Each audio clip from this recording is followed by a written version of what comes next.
पदाधिकारी नाराज आहेत. स्वतः बडगुजर यांनी तशी कबुली दिली आहे, फडणवीसांची भेट घेतलेली आहे. काय त्यावर स्पष्टीकरण काय? बघा, कोणी फडणवीसांना भेटलं, मोदींना भेटलं किंवा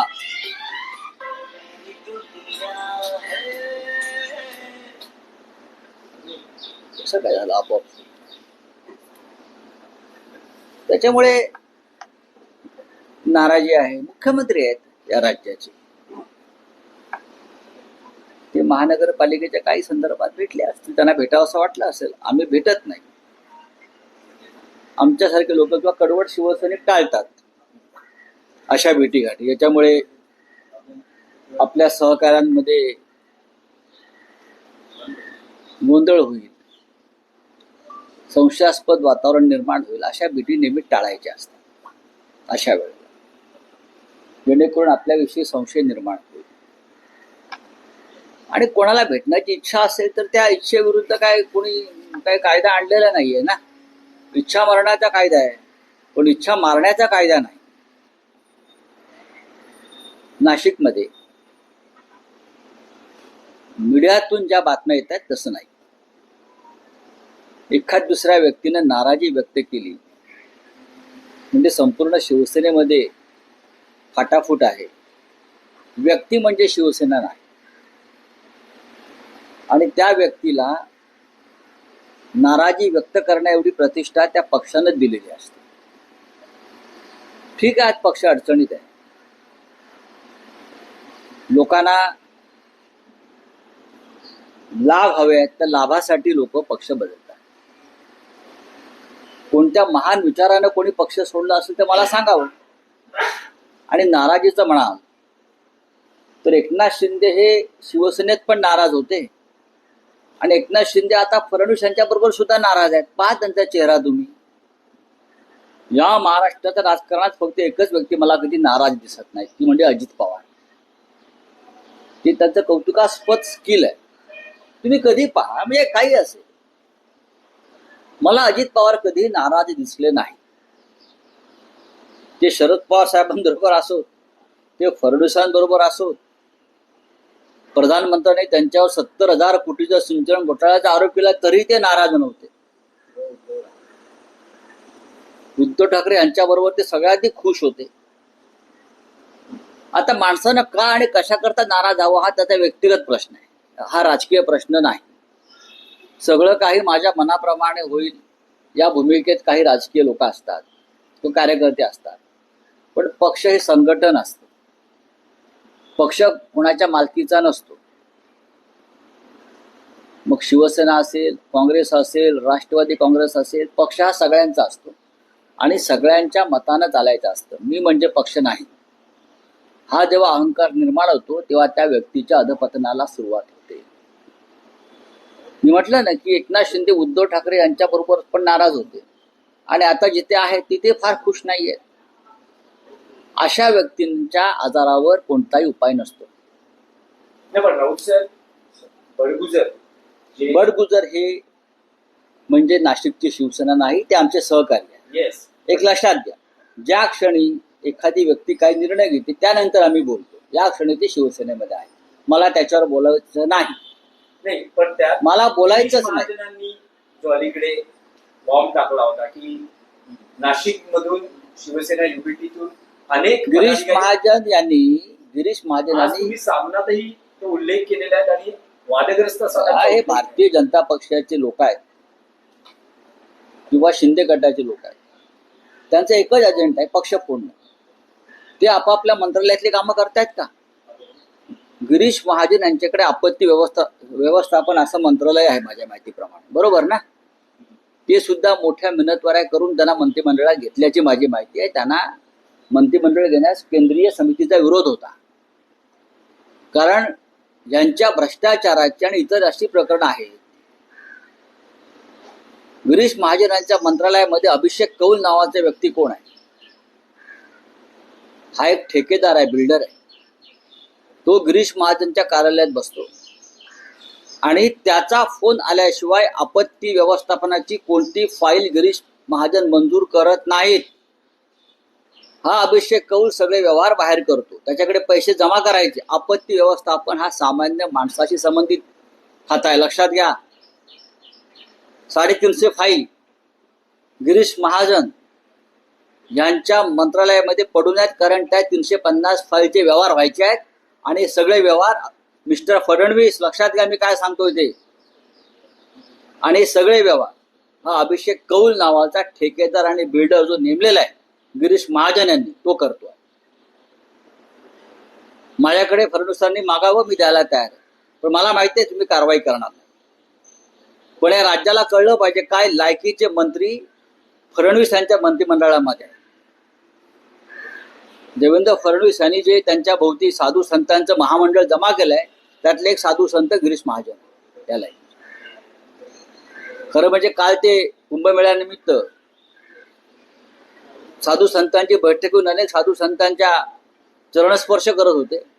त्यांनी गिरीश महाजन, एकनाथ शिंदे, प्रफुल्ल पटेल हे जे ईडी पीडित जे साधू संत आहेत त्यांच्या पाया पडायला पाहिजे. या सगळ्यांमुळे त्यांना शिवसेना फुटीचा आनंद घेता आला, लक्षात घ्या. म्हणजे त्यांची तपस्या कधी पूर्ण झाली नसते. गिरीश महाजन हे फडणवीस यांच्या मंत्रिमंडळातले अत्यंत भ्रष्ट मंत्री आहेत, पुढलं काही सांगत नाही. अभिषेक कौल या माणसाच्या मंजुरीशिवाय किंवा त्यांनी व्यवहार एखाद्या फाईलचा पूर्ण केल्याशिवाय गिरीश महाजन त्या फाईलवर सही करत नाही. हे आपत्ती व्यवस्थापन वगैरे वगैरे जे महत्वाचे विषय आहेत, पुनर्वसन, या खात्यातली परिस्थिती आहे. या माणसाच्या मंजुरीशिवाय किंवा त्यांनी व्यवहार एखाद्या फाईलचा पूर्ण केल्याशिवाय गिरीश महाजन त्या फाईलवर सही करत नाही. हे आपत्ती व्यवस्थापन वगैरे वगैरे जे महत्वाचे विषय आहेत, पुनर्वसन, या खात्यातली परिस्थिती आहे. जेथे सामान्य माणसाच्या जीवनाशी संबंध येतो, जिथे सामान्य माणसाच्या भविष्याचा संबंध येतो, तिथे सुद्धा गिरीश महाजन यांचे दलाल हे मंत्रालयाबाहेर व्यवहार करून फाईल मंजूर करतात. अशा व्यक्तीनं पक्षफोडीच्या आमच्या गोष्टी कराव्यात. त्यात सगळं आलं नाही. पण भाऊसाहेब, त्यात फडणवीस असं म्हणतात की राज्य सरकार किंवा मंत्रिमंडळात कुठल्याही भ्रष्टाचाराला थारा देणार नाही, अशी त्यांची भूमिका आहे. अगदी PSPA यांच्या नेमणुका करेपर्यंतही या सगळ्या गोष्टींची दखल घेऊन खोटं बोलतायत, त्या नियुक्त्या झालेल्या आहेत. ते खोटं बोलतायत किंवा ते दुर्लक्ष करतायत.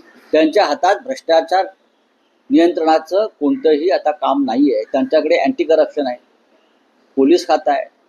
अहो, अंदाज समितीच्या PAनेच भ्रष्टाचार केला ना. काय सांगतात फडणवीस? एस्टिमेट कमिटीच्या चेअरमनच्या PAला शेवटी गुन्हा दाखल करावा लागला आमच्या दबावामुळे. एस्टिमेट कमिटीच्या चेअरमनला नजराणा देण्यासाठी 15 कोटी रुपये जमा झाले शासकीय विश्रामगृहात. फडणवीस, तुम्ही कोणाशी बोलताय आणि किती खोटं बोलताय? या मंत्रालयातली प्रत्येक फाईल वजन ठेवल्याशिवाय हलत नाही. गिरीश महाजनच्या 350 फाईलचा हिशोब आम्ही देणार आहोत. आहेत का तुमचे ते किल्ली तुम्हाला कुठे आहेत का? त्यांना सांगा, आम्ही देतो त्याच्याकडे. राऊसाहेब, आणखी एक विषय आहे की काल राज्य मंत्रिमंडळाच्या बैठकीत धारावी पुनर्विकास प्रकल्पामध्ये कुर्ला डेअरीची जी जागा आहे ती देण्यासंदर्भात निर्णय झाला. हा सुद्धा या मुंबईतला सगळ्यात मोठा घोटाळा आहे भूखंडाचा. 17 हेक्टर जमीन मदर डेअरीची अडाणीच्या कष्टात जाते धारावीच्या नावाखाली. याच्यावरती सगळ्यात आधी माननीय उद्धव ठाकरे यांनी आवाज उठवला, शिवसेनेनं आवाज उठवला, मोर्चे काढले. मुंबईतला प्रत्येक मोकळा भूखंड हा धारावीच्या नावाखाली गौतम अडाणीला देणं हा सुद्धा फडणवीस करत असलेला भ्रष्टाचार आहे. आणि त्या भ्रष्टाचाराला नरेंद्र मोदींची साथ आहे.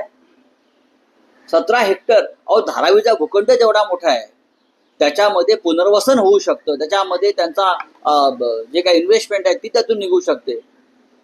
तरी त्यांना वडाळ्याची मिठागरं पाहिजे, डम्पिंग ग्राउंडच्या जागा पाहिजेत, मदर डेअरीची जागा पाहिजे, महानंदा डेअरीची जागा पाहिजे. मराठी माणसाच्या सगळ्या जागा आणि जमिनी मुंबईतल्या देवेंद्र फडणवीस आणि त्यांचं सरकार हे गौतम अडाणींना देत आहे.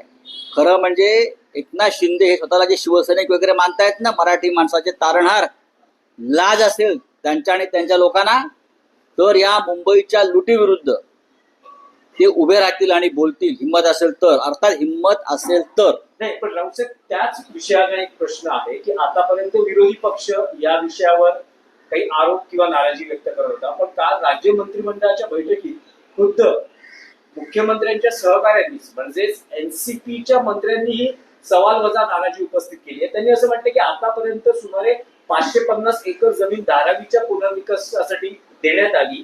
असं असताना अदानी समूहाला आपण आणखी किती जागा देणार आहोत? हा प्रश्न योग्य आहे. त्यावर मुख्यमंत्र्यांचं असं म्हणणं आहे, जमीन अदानींना नव्हे तर धारावीकरांच्या पुनर्वसनासाठी धारावीकरांचं सरकारची पुनर्वसन, बदनामी होणार नाही याची खबरदारी मुख्यमंत्र्यांनी. सरकारची बदनामी काय? या लुटीचा माल सरकारलाच मिळतोय, भाजपला मिळतोय. सरकारला नाही, भाजपला मिळतोय. अडाणी जी लूट करतायत त्याचा किती वाटा भाजपच्या तिजोरीत जाणार आहे भविष्यात महानगरपालिका निवडणुकीत, हे कळेल ना तुम्हाला. विषय धारावीच्या पुनर्वसनाचा. पुनर्वसन हे जिथे झोपडपट्ट्या आहेत तिथेच केलं जातं आणि त्यासाठी त्यांना जादा FSI दिला जातो. त्या राज्यामध्ये भूखंड त्याच्या कशात कोणी घातल्याचं मला दिसत नाही.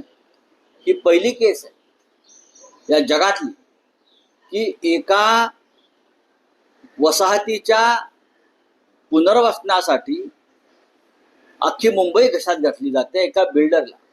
आता तुम्ही मुंबईत कुठे जाणार असता, तुम्हाला अडाणीचे बोट दिसत आहेत. उद्या या मुंबादेवीचं नाव सुद्धा अडाणीच्या नावाने केलं जाईल आणि तसा प्रस्ताव स्वतः फडणवीस आणतील आणि त्या प्रस्तावावर एकनाथ शिंदे हे असा शिक्का मारतील ठप करून. कालच्या दिल्लीतल्या बैठकीत इंडिया आघाडीच्या बघा, कालची नंबर 1 काल दिल्लीत बैठक नव्हती. सगळे इंडिया आघाडीचे नेते नाही, आपल्याकडे अत्यंत चुकीची माहिती आहे. काल दिल्लीमध्ये कोणतीही बैठक नव्हती इंडिया आघाडीची.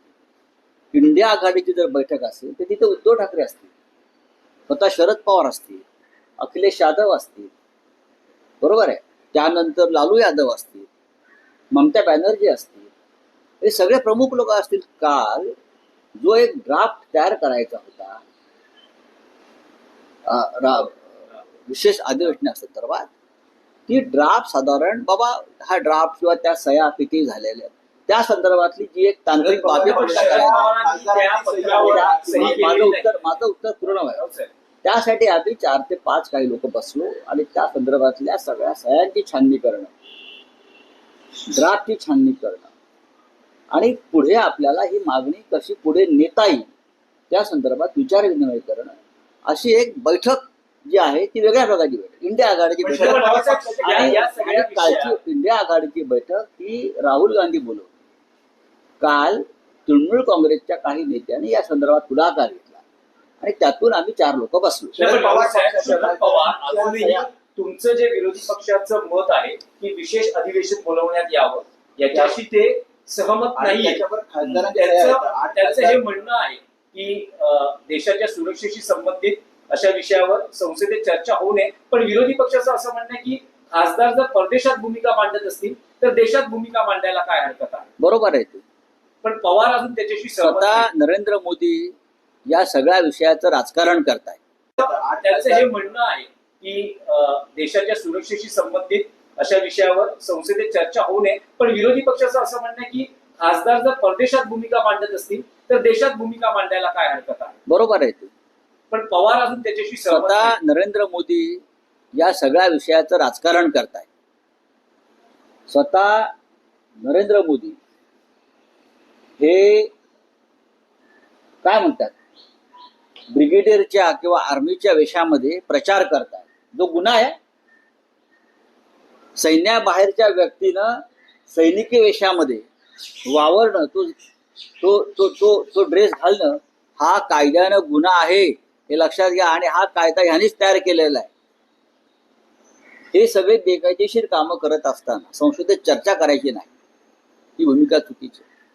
खरं म्हणजे अशा प्रकारे जगभरामध्ये जे देश आम्हाला माहीतच नाही, मला सांगा तुम्हाला हे देश माहिती आहेत का ज्या देशामध्ये आमचे लोक गेले आहेत? कोंगो, टोंगो, अमुक अमुक अमुक, मला नावं सांगा तुम्ही. तुम्हाला आता काय लॅव्हेटिया नावाचे देश, लॅव्हेटिया देशाला स्वतःचं सैन्य नाही.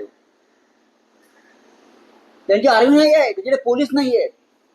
तिकडे जाऊन आम्ही आमचे कर्तृत्वाचे पोवाडे गायचे. बघा कुठे जायला पाहिजे, चीनला जायला पाहिजे.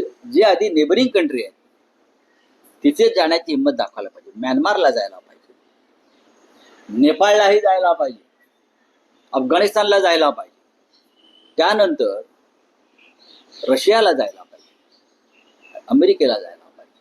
हे प्रमुख. पण आपल्या शेजारच्या राष्ट्रामध्ये सगळ्यात आधी जाऊन पाकिस्तानच्या कुरापती काय आहेत आणि आम्हाला कारवाई का करावी लागली, पाकिस्तान किती दहशतवादी राष्ट्र आहे, हे आधी आपल्या शेजारच्या राष्ट्रांना जाऊन सांगायला पाहिजे. नाही, पण राऊत साहेब, या प्रकरणात शरद पवारांचं मत परिवर्तन करण्यासाठी काही तुम्ही प्रयत्न करणार आहात का? त्यांची भेट घेणार आहात का? नक्की भेट घेऊ. शरद पवार आमच्या सगळ्यांचे नेते आहेत, पण शरद पवार साहेबांनी अजून कोणती भूमिकाच घेतलेली नाही. पत्रावर सही ही फ्लोर लीडरची लागते आणि सुप्रियाताई सुळे या परदेशात आहेत. एवढं तुम्ही समजून घ्या. आदित्य ठाकरे असं काय म्हणाले की मनसेला साथ आम्ही 7 मनसेला घातलेली आहेत, आम्ही पूर्णपणे तयार आहोत, आता त्यांनी ठरवायचं आहे. बरं, मनसे पूर्णपणे मौन बाळगून आहेत. खरंच पडद्यामागे काही चालू आहे की हे मौन बाळगण्यामागचं काही कारण वेगळं दिसतंय? कोणी काही मौन वगैरे बाळगत नाही. स्वतः मनसेचे प्रमुख राज ठाकरे यांनी इच्छा व्यक्त केली होती की त्यांच्या सहकार्याने नाही, आणि त्यांच्या इच्छेवरती त्यांचे बंधू आणि शिवसेना पक्षप्रमुख उद्धव ठाकरे यांनी एक भूमिका घेतली. त्यानंतर आम्ही काही भूमिका घेतलेल्या आहेत सगळ्यांनी. योग्य वेळी तुम्हाला तुमच्या मनातली बातमी कळेल. तुम्ही काल एक ट्विट केलं, त्यात एक व्यंगचित्र ट्विट केलं आणि त्यात असं म्हटलंय की ईडीच्या कार्यालयात हे पुस्तक पोहोचल्यावर त्यांची पळापळ झाली आणि ते व्यंगचित्र तुम्ही ट्विट केलेलं आहे. चांगलं आहे ना ते व्यंगचित्र. ईडीला हे नक्की पाठवलं. ईडीच्या सगळ्या अधिकाऱ्यांना पाठवलं. ज्यांचा माझ्या अटकेमध्ये सहभाग होता त्या सगळ्यांना मी जवळजवळ 12 प्रती पाठवलेल्या आहेत, 12 अधिकाऱ्यांना. एक सांगतो. नंबर 2, आता मी आज सरसंघचालक मोहनराव भागवत आणि त्यांच्या प्रमुख सहकाऱ्यांना सुद्धा एक पुस्तक पाठवणार आहे. त्याने सुद्धा हा नरकातला स्वर्ग वाचला पाहिजे. म्हणजे त्यांनी जे सरकार सत्तेत आणलेलं आहे, त्यांच्या संघ स्वयंसेवकांनी कष्ट करून एका उदात्त हेतूने त्या लोकांनी या देशाचा कसा नर्क केलेला आहे हे त्यांना कळावं. या लोकांनी मानवी स्वातंत्र्याचा कसा गळा घोटलेला आहे, लोकशाहीचा कसा गळा घोटलेला आहे, हे सुद्धा सरसंघ चालकांना या पुस्तकातून कळावं. म्हणून मी स्वतः सरसंघ चालकांना पुस्तक पाठवून त्यांच्या इतर सहकाऱ्यांना सुद्धा हे पुस्तक मी पाठवतो. झंडेवाला इस्टेटला माझी पुस्तकं आज पोहोचतील दिल्लीत आणि नागपूरच्या संघाच्या मुख्यालयामध्ये 2 दिवसांनी. देवेंद्र फडणवीस, एकनाथ शिंदे यांना पुस्तक पाठवलं. तुम्ही राज ठाकरे, देवेंद्र फडणवीस, एकनाथ शिंदे यांना पुस्तक पाठवल्यानंतर, पत्र पाठवल्यानंतर तुम्हाला काही रिप्लाय आला आहे का? आप बोलिए. सर, इंडिया ब्लॉक ने एक लेटर लिखा हुआ है स्पेशल सेशन के लिए, पर इसमें शरद पवार का साइन नहीं है, आम आदमी पार्टी नहीं है. ये मतभेद क्यों है सर? कोई मतभेद नहीं है. स्पेशल सेशन के बारे में किसी के मतभेद होने की गुंजाइश नहीं है. इस विषय पर हम डिफेंस पर चर्चा नहीं करना चाहते. हम पहलगाम में जो हुआ है टेररिस्ट अटैक, उसके ऊपर चर्चा करना चाहते हैं. उसके बाद हिंदुस्तान ने जो एक्शन ली है, जो बहुत ही सीक्रेट है ऐसे लोग बोलते हैं, हम उसके ऊपर कहाँ बात कर रहे हैं. इस देश में निरपराध लोगों पर अटैक होता है, 26 महिलाओं का सिंदूर उजाड़ किया जाता है.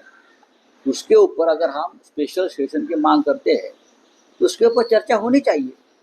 और हमने सरकार का एक लेटर सब मिलकर 16 पॉलिटिकल पार्टीज, अपोजिशन पार्टीज के सिग्नेचर उसके ऊपर है, और हम 1-2 दिन में हमारा लेटर प्राइम मिनिस्टर और राष्ट्रपति जी को जाएगा.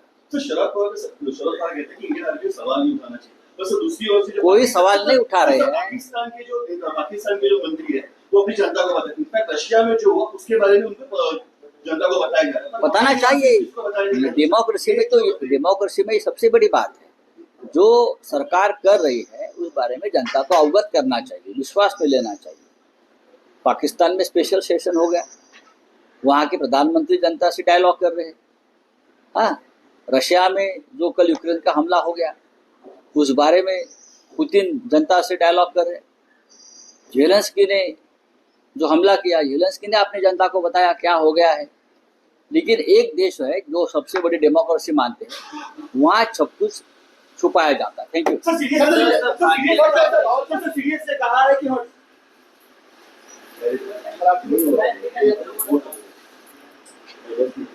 बारह की तैयारी करना मुझे, बारह की तैयारी करना।